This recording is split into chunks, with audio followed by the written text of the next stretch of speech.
හොඳයි නිරිතිදික කොටසේ වැසි වැඩිවීමක් අද රාත්‍රියේ සිට නැත්නම් අද එහෙමනම් 26 වෙනි දින රාත්‍රී කාලයේ සිට අපිට බලාපොරොත්තු වෙන්න පුළුවන්. මොකද නිරිතිදික මෝසම් සුළං ප්‍රවාහයේ වැඩිවීමක් පැවතින නිසා ඒක නිසා විශේෂයෙන්ම අද රාත්‍රියේ සිට හෙට සහ අනිද්දා 27 28 යන දිනවල විශේෂයෙන් නිරිතිදික කොටසට වැඩි වර්ෂාපතනයක්. ඒ කියන්නේ දිවයිනේ බස්නාහිර සබරගමුව වයඹ සහ දකුණු පළාත්වලට වැසි වැඩිවීමක් අපේක්ෂා කරනවා. ඒ වගේම මධ්‍යම පළාතේත් බටහිර කොටසට වැසි වැඩිවීමක් අපේක්ෂා කරනවා. ඒ හරහා සමහර ප්‍රදේශවල නිරිතිදික කොටසට තද වැසි ඇතිවීමේ හැකියාවකුත් තියෙනවා.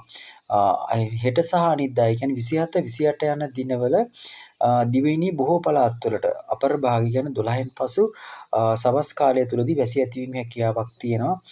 එතකොට මේ සමස්තයක් විතර ගත්තොත් එහෙම දිවයිනේ බොහෝ පළාත්වලට හෙට සහ අනිද්දා 27 28 යන දිනවල වැසි වැඩිවීමක් තමයි අපේක්ෂා කරන්නේ.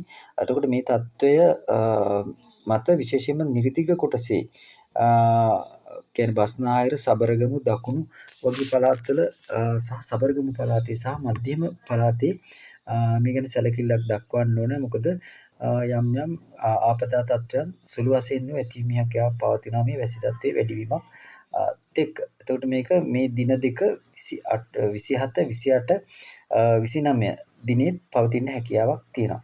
අපි බලමු ඉදිරියට කොහොමද මේක වෙනස් වෙන්නේ කියන එක කොයි ආකාරයකද කියන එක. අර මේ අපි ආසන්න දින දෙක ඔය ආකාරයට පවතින්න පුළුවන්. මොකද ඒකට සුදුසු පරිසරයක් දැනට වායුගෝලය තුළ නිර්මාණය වෙලා තියෙන ඉඳා. කියන්නේ මෝසම් සුළං ප්‍රවාහයේ වැඩිවීමක් ඇති වෙලා තියෙන ඉඳා. හොඳයි. ඒ කියන්නේ හැමෝම අවධානය යොමු කරන්න කියන එක තමයි කියන්නේ. ඔබ සැමට සුබ දිනයක්.